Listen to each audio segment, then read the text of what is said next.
बीप bridge आहे आणि याला आता जो पर्यायी रस्ता आहे जवळपास 1.5 ते 2 तास अंतर कापायला लागतं। यामुळे 15 मिनिटांमध्ये शिवडीचा माणूस थेट रायगडमध्ये जाईल आणि तिथून मुंबई पुणे एक्सप्रेसला कनेक्ट होईल, तिथून मुंबई गोवा हायवेला कनेक्ट होईल, त्याचबरोबर Vasai Virar multi modal corridor जो आहे अलिबाग त्याला कनेक्ट होईल। अशा प्रकारचा हा मोठा प्रकल्प आहे, गेम चेंजर प्रकल्प आहे। यामुळे मोठ्या प्रमाणावर वेळ, इंधन, पोल्युशन सगळंच कमी होईल।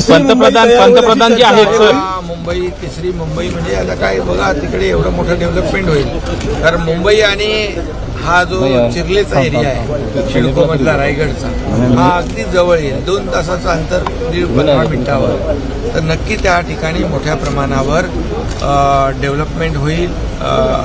तिथे ग्रोथ सेंटर होतील, मोठ्या प्रमाणावर सर्व्हिस इंडस्ट्री होतील, तिथे मोठ्या प्रमाणावर वसाहती होतील आणि एक गेम चेंजर या ठिकाणी आपल्याला पाहायला मिळेल। लोकांना फार मोठा याचा दिलासा। पंतप्रधान जे आहे वरून तुम्ही टोल 250 रुपये केलेला आहे, मात्र आता विरोधक मागणी करतात की हा टोल माफ करावा म्हणून। निवडणुकीपुरतं असणार की निवडणुका डोळ्यासमोर ठेवून आम्ही कुठलं काम केलेलं नाही, करणार नाही। हा पूल आता कंप्लीट झालेला आहे। यापूर्वी जे प्रकल्प आम्ही कंप्लीट केले ते का निवडणुका होत्या तेव्हा? जे 2.5 वर्ष घरात बसले होते सगळं काम बंद करू, त्यांनी केलेलं सगळं जे काय बंद केलं काम आम्ही सुरू केलं, त्याला चालना दिली। त्यांनी जी काय गेल्या अनेक वर्षात घाण केलेली ती आता आम्ही स्वच्छ करतोय आणि आता हे प्रकल्प जो आहे आता कंप्लीट झालाय।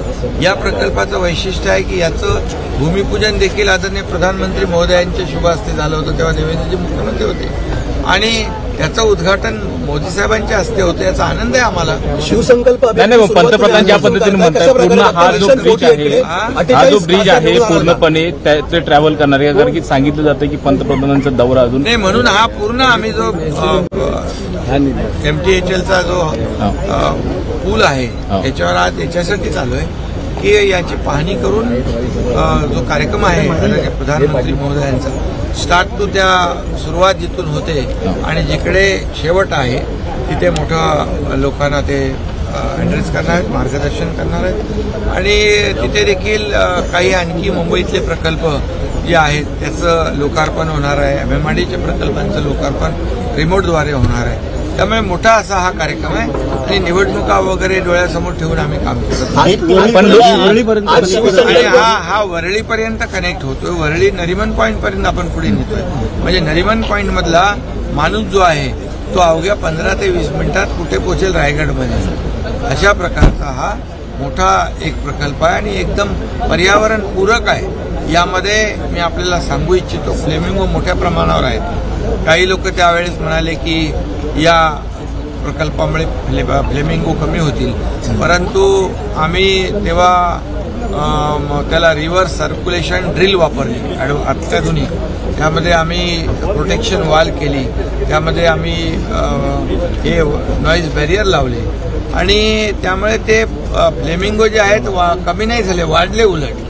त्यामुळे पूर्णपणे पर्यावरणाचा समतोल राखून त्याची काळजी घेऊन हा प्रकल्प ॲडव्हान्स टेक्नॉलॉजी वापरून आपण केलेला आहे। त्यामुळे हा देशातला नंबर 1 चालतो। सर, आपण बघतोय पंतप्रधान जे आहेत लोकसभा निवडणुकीच्या तोंडात महाराष्ट्रात दौरा करतायत। सांगितलं जातं की लोकसभा निवडणुकीच्या प्रचाराचं बिगुल इथून अरे लोकसभा निवडणूक आहे, प्रधानमंत्री तर 1 वर्षापूर्वी पण आले ना, 1.25 वर्षापूर्वी पण आले प्रधानमंत्री मुंबईमध्ये, मग काय तेव्हा निवडणुका होत्या का? आता विरोधी पक्षाला काय कामधंदा आहे का? काहीच नाहीये। विरोधामध्ये बोलायचं, आरोप करायचं, त्यांच्या आरोपांकडे आम्ही लक्ष देत नाही।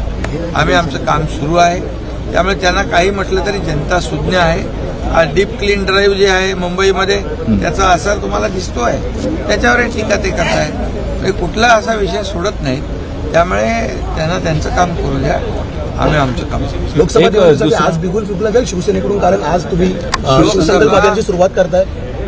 आमचा बिगुल कधीच म्हणजे कामानेच वाजलेला आहे, कामानेच आम्ही निवडणुका सामोरे जाणार आहोत, समजलं की नाही? त्यामुळे खोटी आश्वासनं देऊन लोकांना फसवण्याचं काम आमचं सरकार करत नाही।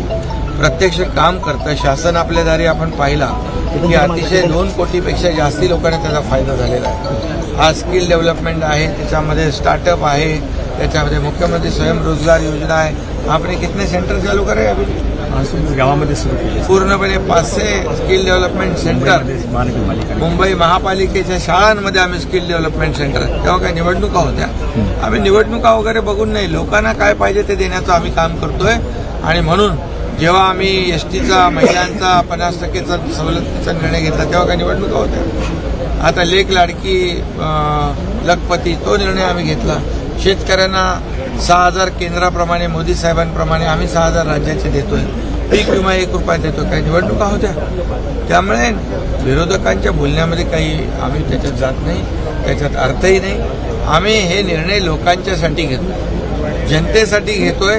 आणि हे काम करणारं सरकार आहे, फील्डवर उतरून काम करणारं सरकार आहे. घरात बसून आदेश देणार सरकार नाही. सर, पण तुम्ही एक म्हणाला सर, महायुतीची काल बैठक झाली, काही घटक पक्ष म्हणाले नाराजी.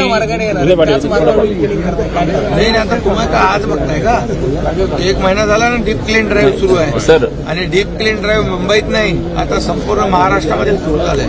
आणि सगळ्या शहरामध्ये टप्प्याटप्प्याने डीप क्लिनिंग ड्राईव्ह होईल आणि संपूर्ण महाराष्ट्रामध्ये स्वच्छता अभियान जे घेतलेलं आहे त्यामुळे आरोग्यासाठी फार मोठा उपयोगाचा आहे. आणि इतर लोकांचं आरोग्य त्यामुळे खराब होत आहे, त्यांना पोटदुखी होते वगैरे, ठीक आहे. त्यांच्यासाठी पण आम्ही बाळासाहेब ठाकरे आपला दवाखाना 200 इथं मुंबईत आहेत आणि 700 महाराष्ट्रात आहेत. नाही, पण काल काही महायुतीच्या घटक पक्षांनी असं म्हटलं की आम्हाला डीप क्लीन स्वीप होतील अशी त्यांना भीती आहे. नाही, काल महायुतीची बैठक झाली, म्हणून त्यांची चिंता वाढली. ते डीप क्लीन होईल विरोधात, पण महायुतीतले घटक पक्ष बैठकीला दिसून आले. महाविकास आघाडीमध्ये काय सांगता? अर्धी लढाई महाविकास आघाडीमध्ये अजून नेता ठरत नाही. आमच्याकडे नेता नरेंद्र मोदी साहेब आहेत, त्यामुळे त्यांच्याकडे अजून नेता ठरत नाही.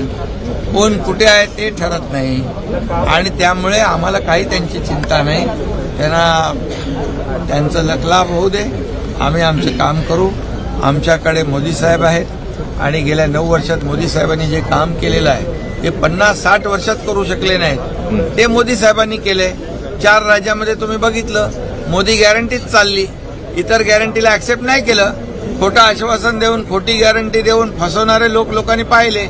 म्हणून राजस्थान, मध्य प्रदेश, छत्तीसगडमध्ये पार पाडवे केले. आणि म्हणून मोदी गॅरंटी चालली. आता लोकांनी त्यांना गॅरंटी दिली मोदींना की यावेळेस 2024ला अबकी बार मोदी सरकार 400 पार. असं हा कोण म्हणतोय? जनता म्हणते.